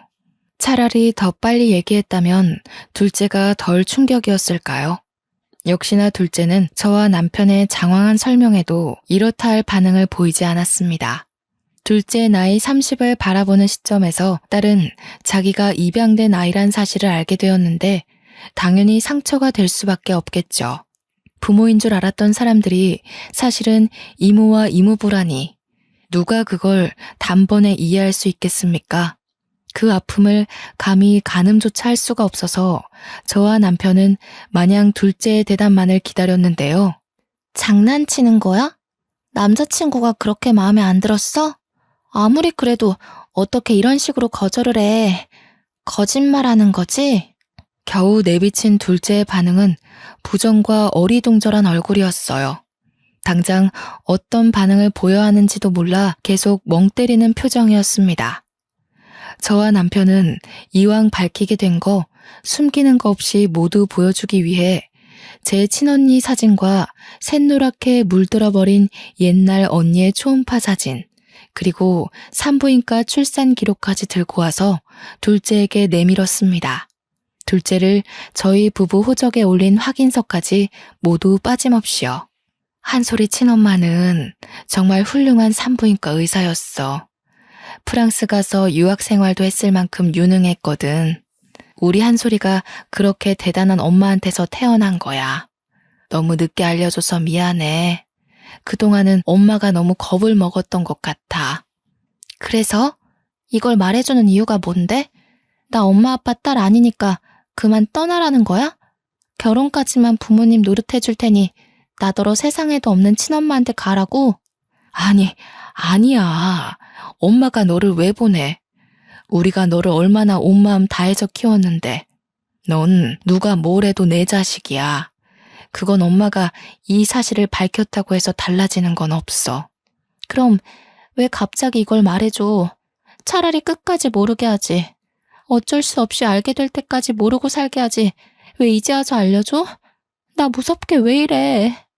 혹시라도 결혼하고 난 뒤 이 사실이 밝혀지면 남자 쪽에서 사기 결혼으로 걸고 넘어질까봐 더 이상 미룰 수가 없겠더라고. 엄마 아빠가 너무 이기적이었어. 미안하다 딸아.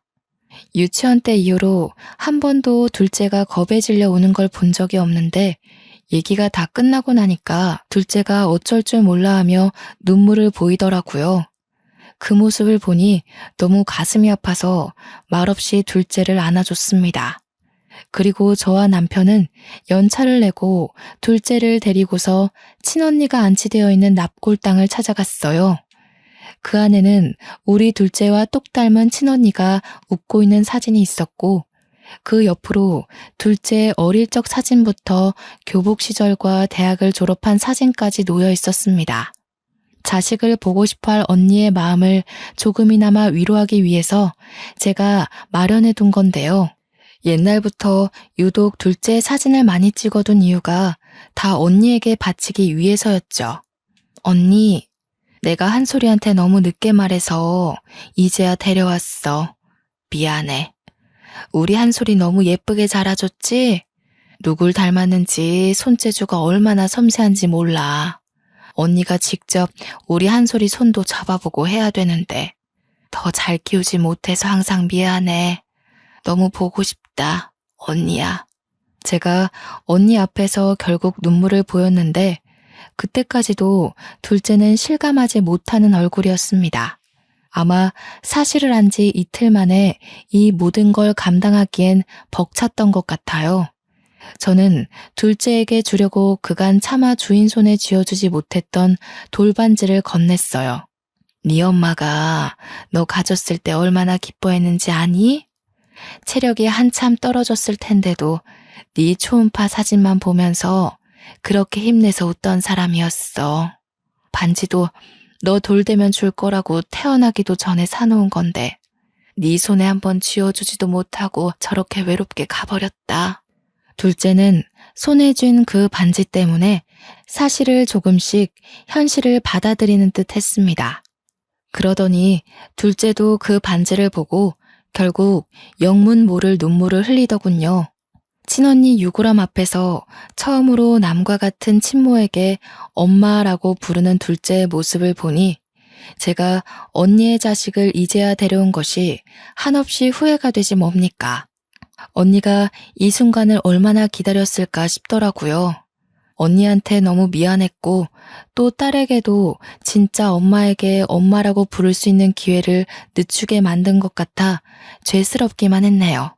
납골당을 다녀온 이후 저와 남편은 둘째가 우리를 원망한다고 하더라도 다 감수할 생각이었습니다. 저희에게 느낀 배신 때문에 호적에서 빼달라고 울분을 토해도 둘째가 원하는 대로 모든 걸 해줄 생각이었어요. 그러나 며칠 뒤 둘째가 저와 남편에게 하는 말을 듣고 내내 졸이고 있던 마음에 긴장이 탁 풀렸는데요. 둘째는 저와 남편을 전혀 원망하지 않았어요. 친자식도 아닌데 자식처럼 사랑으로 키워줬다고 오히려 고마움을 표현했죠. 제가 밝힌 모든 사실이 그동안 받은 사랑에 대해 반감을 일으킬 만한 문제는 아니라고 하면서 자기를 버리지 말아달라고 하더라고요. 엄마가 어떻게 너를 버리니? 그런 일은 생각해 본 적도 없고 있을 수도 없는 일이야. 내 품에 널 안은 순간부터 넌 내 자식이었어. 오히려 우리가 고맙다. 엄마 아빠를 받아들여줘서 너무 고마워. 집에 돌아와서 둘째가 좋아하는 밥상을 차려주며 훨씬 더 애틋한 시간을 보내었습니다. 첫째 또한 집안에 있었던 사실을 알고서 직장에 반차를 내고 지방에서 올라왔어요. 첫째는 둘째가 친동생이 아니라는 거 진작 알고 있었거든요. 첫째 나이가 초등학교 입학을 앞뒀을 때 둘째를 호적에 올렸으니까 저희 부부는 첫째가 이해할 수 있도록 설명할 시간을 많이 가졌었어요. 오랜만에 집에 돌아온 첫째는 바로 둘째를 찾았는데요. 둘째를 보자마자 따뜻하게 안아주는 거 아니겠습니까? 단 한순간도 너를 사촌으로 생각한 적 없어. 넌 처음부터 내 친동생이었고 앞으로도 나한테 하나밖에 없는 소중한 친동생이야. 그러니까 너 딴 생각하면 안 돼. 알겠지? 둘째는 첫째의 진심에 또 한 번 눈물을 흘렸습니다. 원래도 가족이었지만 우리는 한 번 더 가족의 정을 단단히 할 수 있는 시간이 되었어요. 둘째는 한동안 마음을 추스르느라 남자친구와의 만남도 미뤘는데요. 그러다 남자친구에게 자신의 사정을 고백했다고 했고 그 뒤로 저희 딸과 상견례 날짜를 조정했습니다. 상견례 자리에 가기 전까지도 혹시 예비 사돈 집안이 우리 둘째의 남다른 처지를 탐탁치 않아 하면 어쩌나 걱정 많이 했어요. 그런데 제가 걱정했던 부분이 무용지물이었을 정도로 정말 어처구니 없는 상황을 직면하게 되었는데요. 먼저 와 있는 사돈 식구들을 보고 저는 자리에 앉지도 못한 채 놀랐지 뭡니까. 제가 아주 잘 아는 사람 한 명이 사돈 쪽 좌석에 앉아 있는 겁니다. 그 사람도 저를 알아보고 눈알이 동그랗게 커지더라고요. 저처럼 마찬가지로 시선을 떼지 못하고 있던 그 사람은 다름 아닌 형부였습니다. 형부가 어떻게 여기에 있어요? 설마 제 딸 남자친구 아빠는 사람이 형부인 거예요? 어떻게 이럴 수가. 이 결혼 없던 걸로 해야겠어요. 한솔이한테 형부 일은 절대 모르게 하고 싶었는데 이런 식으로 낯짝 보여주게 될 줄은 몰랐네요. 그동안 잘 지내셨나 봐요? 우리 언니가 당신 때문에 무슨 꼴로 떠났는데. 무슨 소리 하는지 모르겠습니다만 사람 잘못 본 거 아닙니까? 초면에 결례가 심하네요. 아들아, 너는 이런 저급한 집안이랑 연을 맺겠다는 거냐? 나야말로 이런 결혼 허락 안 해요. 저와 남편 빼고 모든 사람들이 영문도 모르고 앉아있는데 곧 얼굴이 붉어진 형부가 당황하며 앉은 자리에서 일어나더군요. 저는 형부를 보자마자 친언니 얼굴이 그 앞을 스쳐가며 그동안 형부에게 품고 있던 반감이 폭발해 버렸습니다. 때깔 좋은 형부의 얼굴을 보니 도무지 참을 수가 없더라고요. 무슨 짓이라도 저지르고 싶어서 식탁 위에 보리차를 들고 형부 얼굴에 퍼부어 버렸죠.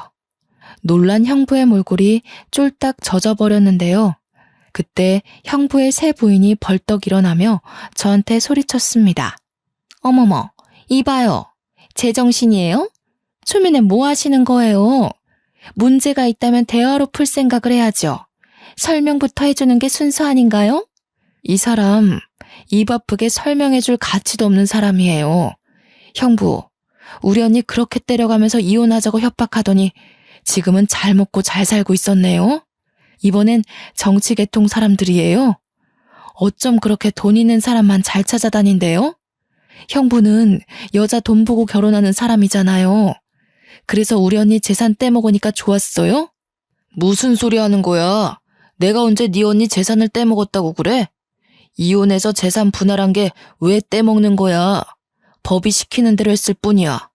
가진 것도 능력도 없는 형부를 우리 언니는 책임까지 느껴가면서 끝까지 쥐고 있었어요. 언니한테 애가 있었다는 것도 몰랐겠죠. 당신이 돈 빼먹을 다른 여자 찾는 동안 우리 언니는 형부 때문에 극심한 스트레스로 출산하다가 세상을 떴어요. 뭐라고? 애가 있더니 그건 또 무슨 억측이야. 뭐가 어찌됐건 나는 모르는 사실이야. 이미 네 언니랑 이혼을 한 상태고 네 언니가 어떻게 됐든 말든 내 알 바 아니라고. 진작부터 형부라고 부르기 가짜났었는데 지금까지도 되바라진 인성으로 지내줘서 다행이네요. 내가 언젠가 만나게 되면 꼭 언니가 당한 거 손톱만큼이라도 갚아주려고 벼르고 있었거든요. 그러니까 한 대 더 맞으세요. 이번에 저는 형부의 싸다구까지 날렸습니다. 그리고 들고 있던 가방으로 형부를 패기 시작했죠. 저는 똑똑히 기억하고 있습니다. 형부가 새로 꾸린다던 프랜차이즈 사업이 쫄딱 망해서 거짓골이 되었는데 그것 때문에 자격지심이 심해져 우리 언니한테 폭언과 폭력을 일삼았다는 걸요. 제가 결혼하는 바람에 저한테 피해주기 싫던 언니는 거의 병원에서 간이 침대를 놓고 쪽잠을 잤다는 것도 들어서 알고 있어요. 이 모든 사실을 입 밖으로 꺼냈더니 예비 사돈 쪽에서 얼굴이 새하얗게 질려 있더군요. 형부는 비굴할 정도로 새 부인 앞에 머리를 조아리며 변명을 하기 시작했습니다. 사돈 집안에 정치인들이 많다더니 알고 보니까 저 새 부인이 전 국회의원인 거 아니겠어요? 그래서 보잘것없는 형부와 재혼을 한다고 했을 때 새 부인 집안에서도 반대가 심했다고 하네요. 말 그대로 형부가 너무 스펙도 없는데 이혼남이기까지 하니까 쪽팔렸기 때문이겠죠. 그래도 새 부인 마음을 존중해서 끝내 집안 어른들로부터 재혼을 승낙받은 건데 말년돼서 추잡한 현실이 드러난 셈이 되었네요. 형편없는 형부의 진실이 생각보다 더 밑바닥이란 게 세부인 집안 귀에 들어가면 형부 앞길 망하는 건 안 봐도 비디오인 꼴이었습니다. 당신 나한테 전부인 사이에서 자식 없다고 하지 않았어요? 폭언은 또 무슨 소리예요? 당신 전부인이랑 깔끔하게 합의 이혼한 거라면서요. 도대체 이게 다 뭔 난리예요? 없어. 자식 없는 거 맞아. 합의 이혼도 맞고. 이 사람이 전부인 동생인데 별 뜻 없이 그냥 나한테 용심 부리는 거야. 내가 다 해결할게. 당신은 신경 쓸 거 아무것도 없어. 내가 여기서 그대로 다 밝히기엔 우리 한솔이한테 상처밖에 안 될 테니까 말은 삼갈게요. 사모님 집안 생각해서 제안하는 건데 이 남자에 대해 궁금한 거 있으면 증거물 다 대줄 수 있거든요. 당장 원하시면 저희 집으로 안내할 수도 있어요. 제가 세게 나오자 형부가 당황해서는 제게 제정신이냐면서 무슨 일을 꾸미려는 거냐고 언성을 높였는데요. 세부인은 형부의 말을 가로채며 제 말을 더 들어보려고 했습니다. 상당히 충격받은 것 같더라고요. 세부인도 나름대로 머릿속을 정리할 시간이 필요했는지 다음날 연락 달라고 하면서 제게 명함 하나 주고서 자리를 먼저 떠났습니다. 형부가 세부인 뒤를 급하게 쫓아갔지만 놓쳤는지 차였는지 금세 다시 돌아와서는 저를 어떻게 해보려고 손찌검하려고 했어요. 남편이 아니었다면 정말 한 대 맞았을지도 모르겠네요. 우리 언니가 저 더러운 손바닥에 참 많이도 고통을 받았겠죠. 제가 일으킨 파장은 둘째 딸뿐만 아니라 남자친구까지도 놀라게 만들었는데요. 특히 딸 남자친구가 자기 애인과 서로 의분남매였다는 사실에 벙쪄 있더군요.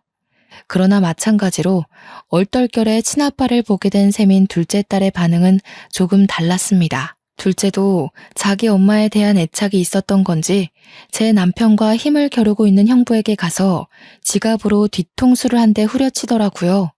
형부가 당황해서 둘째를 보는데 형부 또한 둘째가 자기 친자인 걸 눈치껏 알아본 것 같았어요. 내 몸속에 아저씨 피가 섞여 있다는 게 진짜 저주스러워요. 엄마가 아저씨 얘기는 숨기길래 별로 알고 싶지도 않았는데 오히려 알게 된 게 다행이네요. 하마터면 아저씨 같은 인간의 며느리가 될 뻔했잖아요. 세아가 네가 어떻게... 이건 뭔가 잘못됐어. 너희들 나 하나 몰락시키자고 전부 다 짠 거 아니야? 어디서 소설 같은 이야기를 만들어서 밀어붙여. 아저씨만 봐도 우리 엄마라는 사람이 얼마나 외로웠을지가 느껴지네요. 얼굴도 못 보고 보낸 우리 엄마 생각해서라도 제 기억에서 아저씨 얼굴을 싹 지워버려야겠어요. 앞으로 아저씨 인생에 웃는 날은 영영 없었으면 좋겠네요. 다신 보지 맙시다. 둘째는 자기 남자친구한테 이별을 통보한 채 저희를 데리고 자리를 떴습니다. 상견례가 그렇게 파토난 것이 꼭 제 탓인 것만 같아서 저는 둘째한테 사과했습니다. 그러니 둘째가 뜻밖의 사실 말해주더군요. 내가 남자친구한테 내 사정 다 말해줬다고 그랬잖아. 그런데 남자친구 반응이 좀 시원찮더라고. 차라리 잘 됐어. 나도 찝찝해서 이 결혼을 하는 게 맞나 살짝 고민했거든. 딸 남자친구가 둘째한테 그럼 고아인 셈 아니냐고 그렇게 물었다네요. 사람은 한마디 두마디 뱉는 게 결국 그 사람 인성이라고 아마 그 발언이 딸 남자친구의 본색이 아니었을까 싶어요. 사실 누구나 좋은 사람인 척, 너그러운 척 연기하는 건 쉽잖아요. 저는 다음날 연락을 달라고 했던 형부의 세부인에게 고민하다가 문자를 넣었습니다. 세부인은 집에 돌아온 형부와 한바탕 다툼을 벌인 것 같더라고요. 정말로 제게 증거물을 다 요구했어요. 저는 우편으로 형부에 관한 모든 사실과 언니가 형부 폭력 때문에 경찰에 신고했던 이력까지 보태어 붙였습니다. 며칠 뒤 세부인한테서 다시 연락받은 문자에서 결국 둘 사이가 끝내 동결났다는 소식을 전달받았는데요. 형부는 세부인 집안 어른들한테 저급한 취급당하며 찍소리도 못한 채 이혼을 강요받았다고 합니다. 꼴 좋다고 생각하면서도 한편으로는 빈털터리로 쫓겨난 형부가 우리한테 보복을 하려고 길을 쓰고 찾지 않을까 뒤늦게 걱정이 되더라고요. 다행히 1년이 지난 현재까지 그 꼴을 다시 본 적은 없네요. 원래도 연락으로 알 길이 없던 사람이다 보니까 어디서 뭐라고 사는지 전혀 몰라요. 그러나 감히 제가 추측하자면 이젠 능력 좋은 여자 만나서 인생 펴기엔 너무 늙어버렸지 않나 싶어요. 때문에 분명 밑바닥 신세를 피하지 못하고 망가졌겠죠. 자기 주제도 모르고 많은 걸 탐내다 보니 주머니가 감당 못하고 터져버린 거 아니겠어요? 그 사람은 진작 밑바닥을 기었어야 할 처지인데 그나마 가지고 있던 젊음이라는 카드 한 장만으로 참 길게도 버텨오지 않았나 생각이 듭니다. 마음 같아선 다신 제게 못하도록 생을 뜨게 만들고 싶단 생각도 했었지만 아마 우리 언니가 저를 그리 괴로움 속에 살게끔 내버려두지 않았을 것 같아요. 그 남자에게 가장 힘이었던 능력 좋은 아내한테 버림받게 했으니 그걸로 반은 갚아줬다 생각하렵니다. 다신 보는 일 없길 바라나 혹시라도 또 만나게 되는 날이 온다면 저는 똑같은 방법으로 그 남자가 밑바닥 생활을 청산하지 못하게 발목을 잡을까 해요. 그 남자가 저에게 겁을 먹고 평생을 트라우마로 기억하며 무너지길 바랄 뿐입니다. 세상이 좁다는 게 저한테도 해당되는 일인 줄은 몰랐는데 아무래도 언니가 이러한 자리를 만들어준 게 아닌가 싶어요. 언니가 저를 통해 형부한테 복수를 하고 싶었는지도 모르죠. 그럴 거라 생각하고 저도 그 남자를 그렇게 망쳐놓았던 것도 있었네요. 평생을 남의 인생 망쳐보는 짓 같은 건 해볼 엄두도 못 내던 제가 반은 미쳐서 그 남자에게 보복했던 것 같은데요. 지나서 생각해보니 그 순간이 참 두려운 상황이었던 거 있죠. 그래도 큰일을 해결해버렸다 보니까 저희 가족에겐 더 없는 평화가 찾아왔습니다. 첫째는 지방 생활을 하고 있지만 둘째는 결혼이 파토나는 바람에 여전히 집에서 직장을 다니고 있거든요. 일부러 결혼을 망치려던 건 아니었지만 이대로 둘째와 함께 조금 더 사랑할 수 있는 시간이 늘었으면 좋겠다는 생각이 드네요. 최대한 나쁜 짓을 안 하고 살아가려 했는데 제 손으로 누군가의 인생을 망쳐버렸다 보니 가끔씩은 참 죄책감이 들 때가 있어요. 이 감정은 상대가 원수건 말건 상관이 없는 기분인 것 같아요. 그때마다 착한 제 남편이 곁에서 위로해주지만 그럼에도 이렇게 한 번씩 올라오는 감정들이 있네요. 이 사연을 쓰면서도 제 감정이 화가 났다, 자책했다, 정신없이 날뛰었답니다. 이마저도 제 스스로가 극복해야 할 숙제로 남겠죠. 부디 언젠가 친언니와 함께하는 날이 다시 오게 된다면 언니한테 칭얼거리고 싶어요. 처한 현실들이 너무 힘들었지만 언니 생각 하나로 모든 걸 이겨냈었다고 말입니다. 아마 심성 고운 제 언니는 오히려 저더러 고생 많았다고 사과를 하지 않을까 싶네요. 이 시간 내내 제 딴에는 참 길었던 사연으로 느껴집니다. 마치 당시로 돌아간 것 같아서 중간중간 가슴이 꽉 막히는 듯한 기분을 느끼기도 했어요. 그래도 글을 마무리하게 되니 제 마음도 같이 정리가 된 것 같아요. 왠지 모르게 개운합니다.